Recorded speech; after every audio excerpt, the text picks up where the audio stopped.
Ready? We're live. We're live. We're live. Are we live? Okay, we're live. How's it going? So, welcome to an episode of Caffinated Conversations. Actually, the first episode that will be airing here on iTunes and other major online blog resources. That sound official? It did. Yes. All right. It did. So,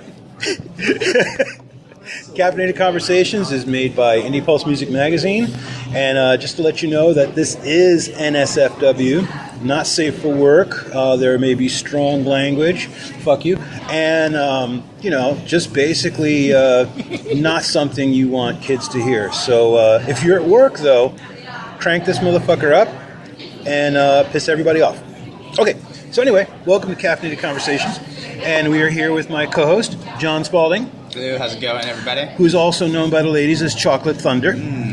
And Mikey, who's known by the guys around the water cooler as Sweet Cheeks Beefcake. Oh. Hey, how's it going? Sweet Cheeks.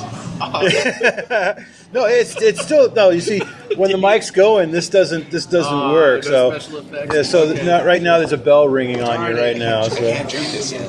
why can't you drink that? It's hot. It's too hot. It's a coffee shop. It's supposed to be hot, unless you get, little girly ice drink. It was good.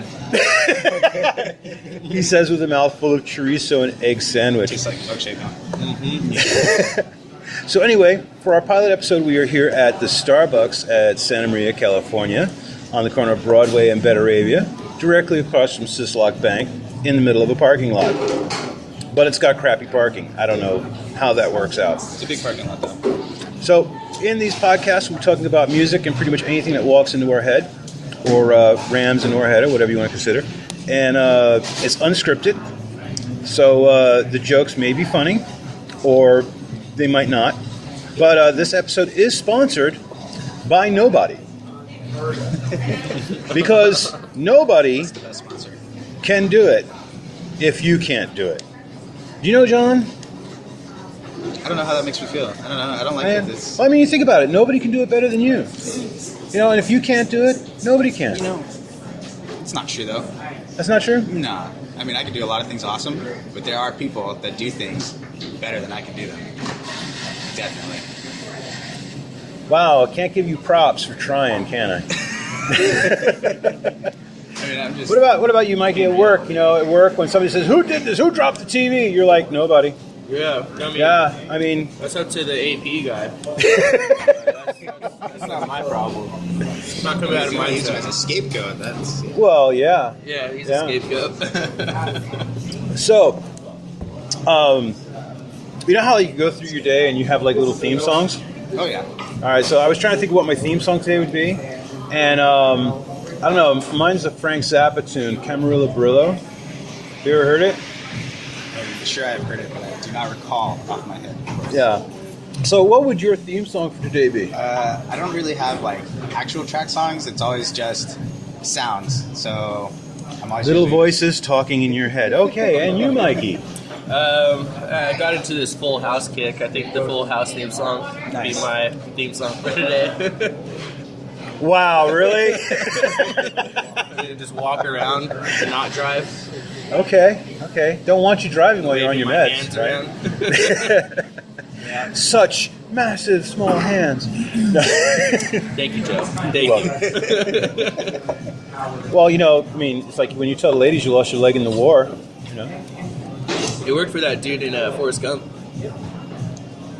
Sergeant Dan. Sergeant Dan. Or Lieutenant Dan. There we go. Lieutenant Dan. Lieutenant Dan. Jesus. So, I think it's funny. Dating yourself with that movie right there. He dates himself all the time. So it's like thinking of Starbucks since we're here. Before Starbucks, coffee shops were just like little coffee shops and places, right? And you always went there because you got your drink. And, what? No? I don't frequent coffee shops. It's not my thing. Fine. So anyway, I would go to coffee shops and get a drink that I like. Like when I was going to Farmdale College in New York, there was a coffee shop that's like 30 minutes up the road, and I'd always just go there. They had the big brass machine. They make coffee, tea, espresso, Turkish coffee. Kind of hipster before hipsters existed. What's Turkish coffee? Turkish coffee is just really thick coffee. It's like you could actually stand your spoon up in it. Okay. Wow. Yeah, and it's strong. I mean, take like an espresso and evaporate all the water until you've got like sludge, and that's still thinner than Turkish coffee. It's like chewable. You can chew it. Interesting. It's really good. That was pretty cool. We had this local coffee shop here in Santa Maria before called Higher Grounds, I believe. Mm-hmm. It used to be kind of by Best Buy over there, but local bands would play shows there. Yeah. It was pretty cool. And, like, Well, hopefully as we get on with these podcasts, we can actually do like interviews with people that run coffee shops, and talk about how they do their stuff, how they roast their coffee, what kind of bands they play, how we can get John free coffee. Even though he doesn't drink coffee, so I have free tea. Free tea, yes. We'll Free force you tea. to become addicted. They'd love to give me Mr. free tea. Spaulding is a teetotaler. Yeah, it'd be easy to give me tea. They wouldn't give it. They're like, tea? Fuck, whatever. Take that shit. But it's like Starbucks came along, and now you could like get a coffee here and get a coffee in another town, and it'd be exactly the same. Which, if you think, is pretty cool because it's consistent. You always know that as long as you see the Starbucks sign, you find what you want. Yes. Then it became homogenized because you've got a Starbucks literally on every corner. There's a town in Texas, I think it's Houston actually, where there's Starbucks across the street from other Starbucks. I believe it. That's lame. It's monopolizing. Yeah, it's kind of lame. But coffee's good.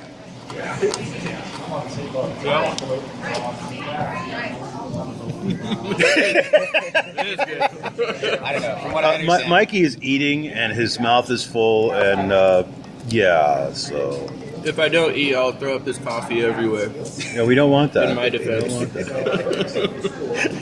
Sound effect. From my understanding, coffee, it all comes from Ethiopia, and we only drink like a really small percentage of it here in America. So Yeah.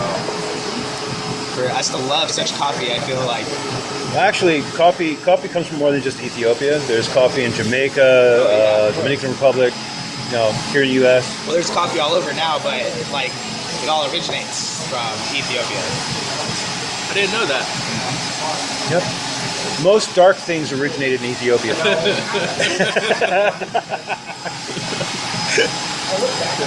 Except beans. They originated in Mexico. So, ooh. Yeah, but I guess there's some coffee that's like tea. I would try that. Yeah. Yeah. It's like light in color and stuff. Chai tea lattes. Are delicious. Yeah. Delicious. And actually, it's chai tea and coffee mixed together. That's the way. I can do it. So, It's about as coffee as I get. Like, how do you eat coffee ice cream? What the fuck is up with that? you can eat coffee ice cream. Oh, no, that's gross. No, it isn't. It's delicious. You gotta like coffee. Now, if they had raspberry tea ice cream, I wouldn't like it. I mean, like, there's green tea ice cream. It's okay, at best. really? Okay.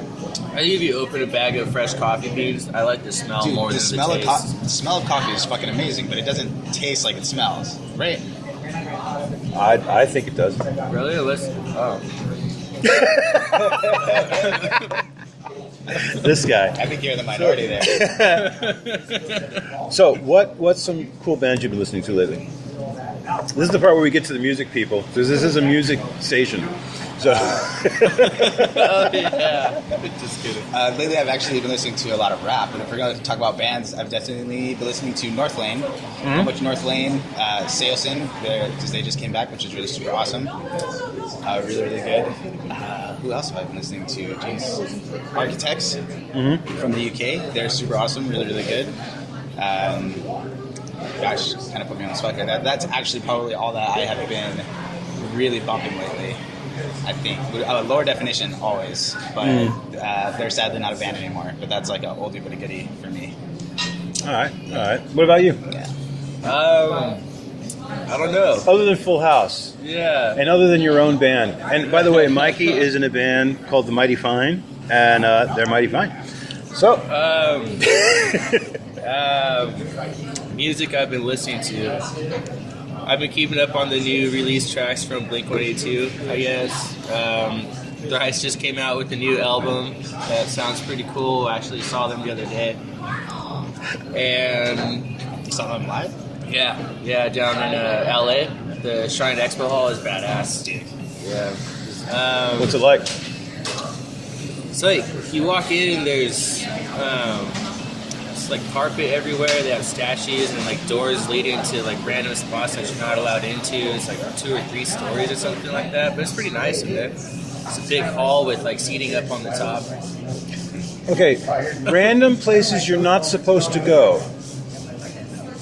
I kind of wanted to, but they had it roped off. They had like doors everywhere. It could be like a museum. I have no clue. It's the first time I've been to that place. Other than that, I don't know. I just listen to random I stuff. think Mikey thinks in abstract. I mean, you remind me right now of like an abstract painting. You kind of get it, and then you look to your left a little bit or to your right, and you're like, maybe not so much. Yeah, you got to be there. Plus, I don't know. I was kind of intoxicated, so. I was more worried about getting into the beer line and getting out with friends. Jeez. What? Yeah. I really don't know how to respond to that, other than this guy. I mean, that's how you have a good time. Yeah. Regardless. I did. Yeah. Exactly. Well, I mean, shows unfortunately are not the way they used to be. I really don't think so. I mean, it used to be, you get into the show and you just felt an energy, and I'm really not getting that from a lot of the newer bands. Now, indie bands. All right, let me rephrase that. Okay, rewind. Okay, when I go to an indie show or a show by a band that's not been picked up by a record label, there's a lot of energy, a lot of power, a lot of raw stuff going on, and people actually enjoying the fuck out of it.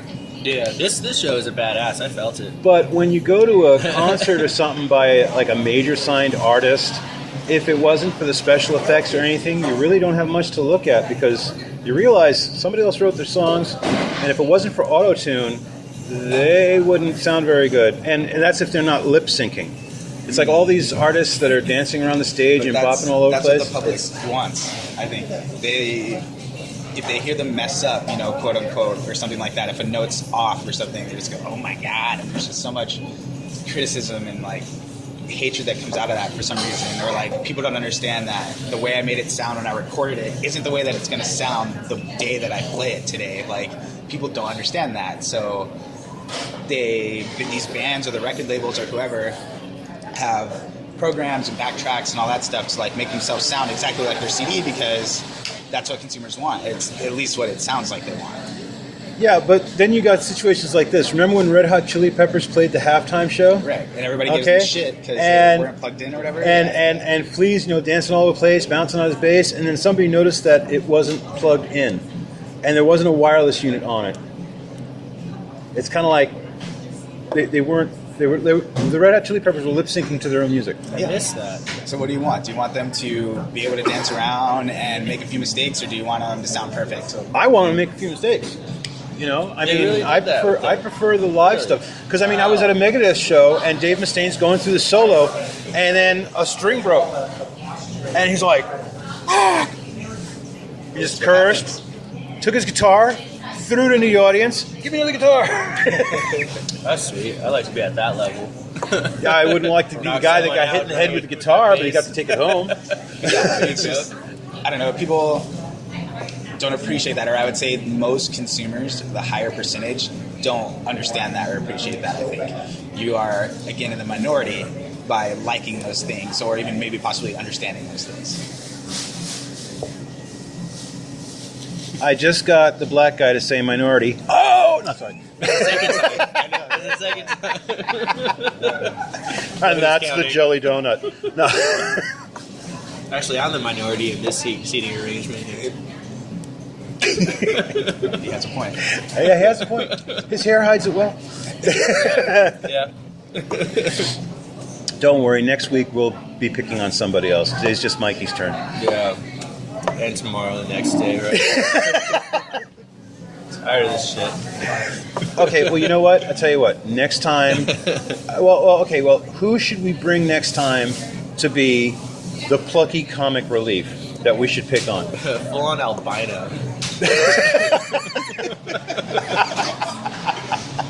Do you know any albinos? I don't know any albinos. Oh, I would say Barton, except he'd beat us all up. Yeah. It's got to be somebody we can take in a fair fight. That's your mission, Mikey. Find somebody that you can beat in a fair fight, and then bring him next week, and we'll make fun of him. Jeffrey Almaguer.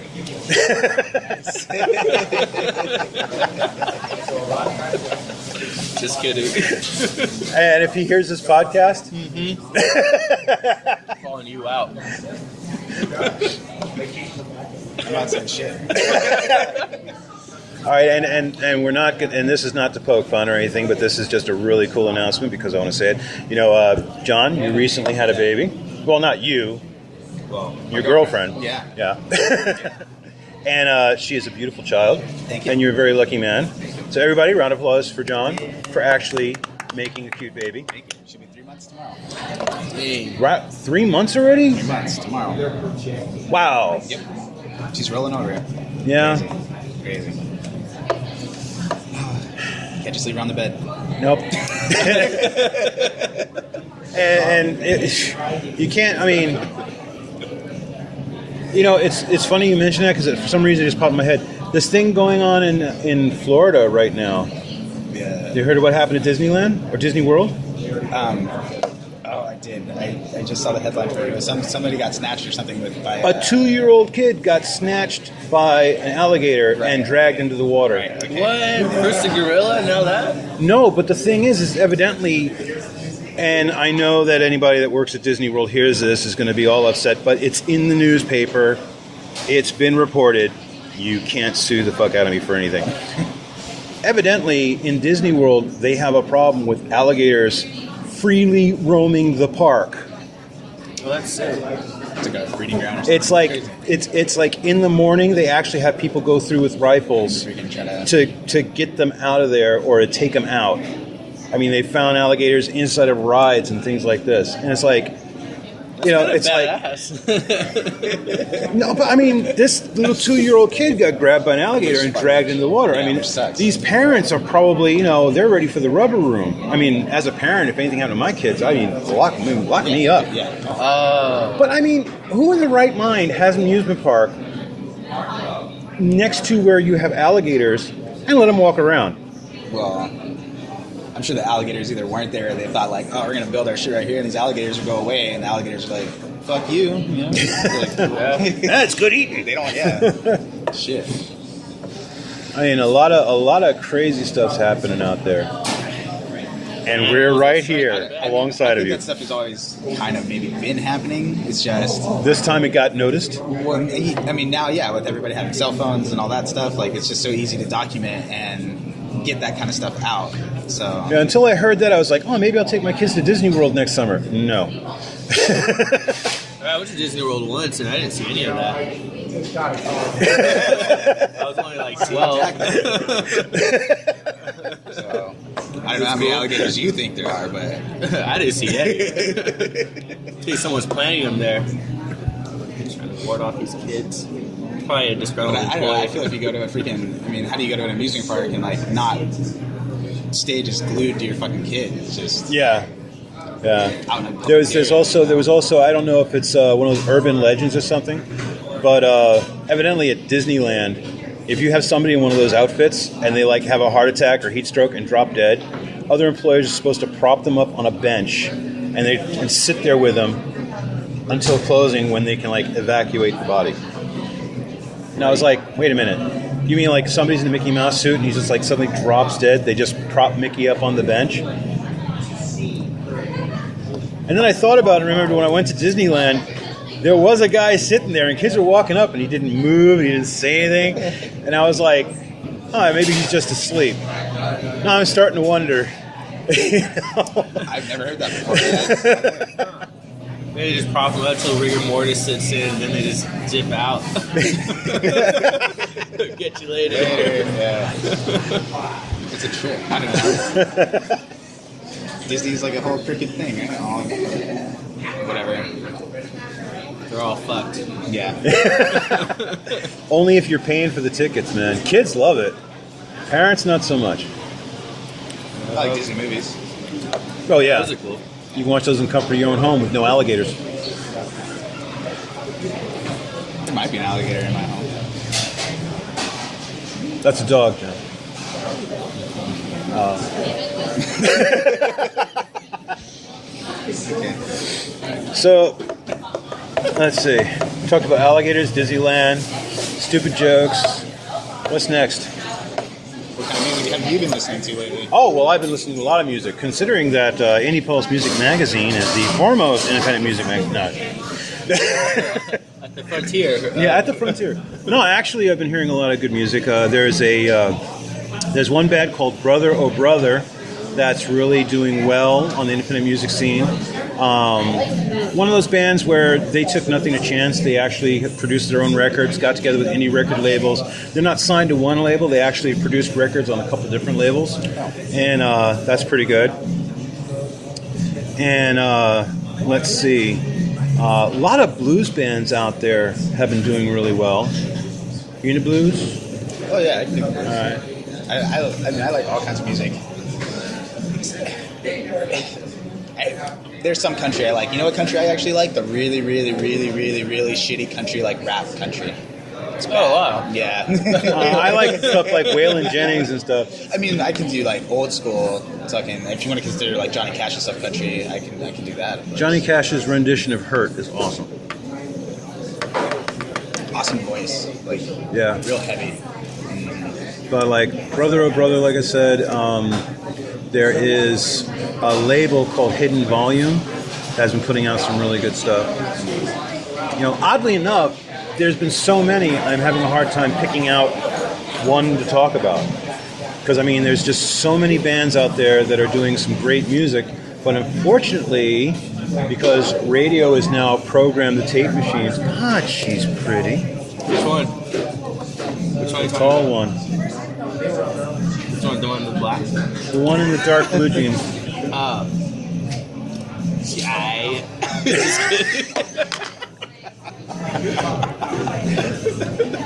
Damn, dude. Well, you see, I wasn't looking at her for that. So I'm married. I like my wife. I was just saying that she's attractive. And that was Mikey drooling on himself. No. I think it's hard to pick out like music and say do you not like a certain type of music because I think people wait for music to be presented to them and then they decide, oh, it sounds just like this, blah blah blah, or like if it sounds watered down. That's a problem though, because I mean, if you say, well, I like this band because they sound like these other bands, no, you want to like a band for their unique quality, unique sound. I mean, it's like, okay, take in point, Mighty Fine. Okay, how would you categorize your band?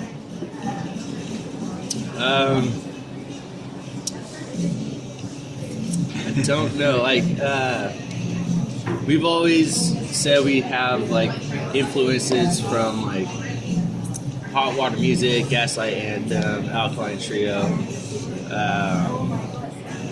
Against Meat style type, but it doesn't sound exactly like them. But if you're into that kind of music, then yeah, you might. Yeah, like but you see, the thing is like I spoke with Chris once, your drummer, and he one time goes, "Oh, it's punk." And then I spoke with somebody else that had heard the band play live. Oh, it's kind of like a pop punk, kind of like a new metal sound.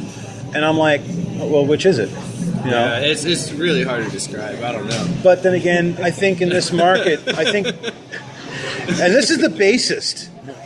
I think in this market, to say, okay, well, I'm going to define the band as, is a bad idea also, because then you're excluding a possible group of people that would come to your shows and check you out and be fans. Yeah, exactly. I mean, I think that a band that keeps themselves fluid and tries to have a little bit of everything in the music, that the quality of the music is what's important, not what genre. I think that those bands tend to do better. Darth Vader in a Van. Oh yeah, on the passenger seat. Yeah. Oh yeah. Guy's got a sticker on the side of his van. Looks like Darth Vader sitting in the passenger seat. That's pretty cool. Yeah. Bro, what I was getting with that, I just think a lot of people don't actually go and search for like what they actually like. They just have it It's all, I presented mean, to like, themselves. think about it. You have Spotify and Pandora now, so it's like you just put on the radio station of one artist that you do like, and then you kind of hear things, and maybe a song will kind of catch your attention. Spotify, Pandora, tuned in, Bandcamp, SoundCloud. So many things, yep. And there's a wealth of music out there. I mean, I've taken to listening to Bandcamp so I can find albums, review them, and then send a link to the band going, hey, I just reviewed your album, check it out. That works out good. It's Izzy. Funny. He just picked his nose right now. You should go up to the window and just wave at him. Someone we know from work just drove through picking his nose. Izzy. His name's Izzy. You guys are rad. Just kidding. Oh, I want him to hear this podcast now. I mean, okay, let's take your band, Parlay. Really hard metal, speed, little grindcore. Driven. Yeah. But I've heard stuff that you've done on your own, very melodic, very instrumental, prog, jazz, a lot of influences. Oh yeah. I mean, have you thought of branching that out on something else, or maybe taking the band in that direction? Or I definitely have. I mean, I don't know, for a while. if you get them to show up for rehearsal first. That's we talk about that. That's actually not one of our issues, but I've definitely thought about it. Like, I was trying to do the acoustic stuff for a while and write some things, and I still have all that stuff. I just haven't taken the time to really record or produce it. So, and the band, I don't know. It's like we always make different kind of things, but we've never presented them as Parlay. So I don't know if we ever will really do that, or if maybe we'll make separate projects, separate kind of things. But maybe Thrice is a decent example. They've done very experimental albums and stuff, all under their own name. And I don't know, I don't want to say that it's like something that couldn't be done at all, of course, but I feel since we are such a heavy band and stuff like that, not that we have to always sound that way, because we're definitely incorporating a lot more a lot more clean vocals and singing and stuff like that. But there's always going to be that really heavy sound, I think, especially with the guitar, just because it's such a guitar-heavy thing. It always probably will be. Experimentation in music is important. Oh yeah, you have to experiment, because the thing is, another problem that's going on with music right now. Like, I know everything, which I don't. Well, actually, I do. Anyway. Yeah, Mike is like, yeah, shut up. Anyway. No, I mean, like you said earlier, bands are starting to sound a lot like each other. And it's like, a band comes up with a sound, people like it, 4 more bands come along and try to take that sound and start doing the same thing. And then, like, you've got all these, bands that sound like teenage boys crying into their soup. I mean, I hate that. It's like, what's that? What's that? Teenage boys. We Came as Romans. Oh, We Came as Romans. Yeah, I mean, I heard one song by We Came as Romans. Sorry, guys. And it's all right, but the heavy auto tune and stuff on the vocals. Just too much. Right. Too much. So it's I don't know. But anyway, our time is almost up, and I think it's time that we go ahead and say goodbye. This is almost 30 minutes. We're down to 29 marks, so I would like to thank you, gentlemen, for co-hosting the show. This has been Caffeinated Conversations, and we will be back hopefully next week. And applause. Goodbye. Yay. Thank you, Joe. Thank you, Joe. Thank you. It's great, man. Cool. That's how we roll, bro. Rolling. I just farted.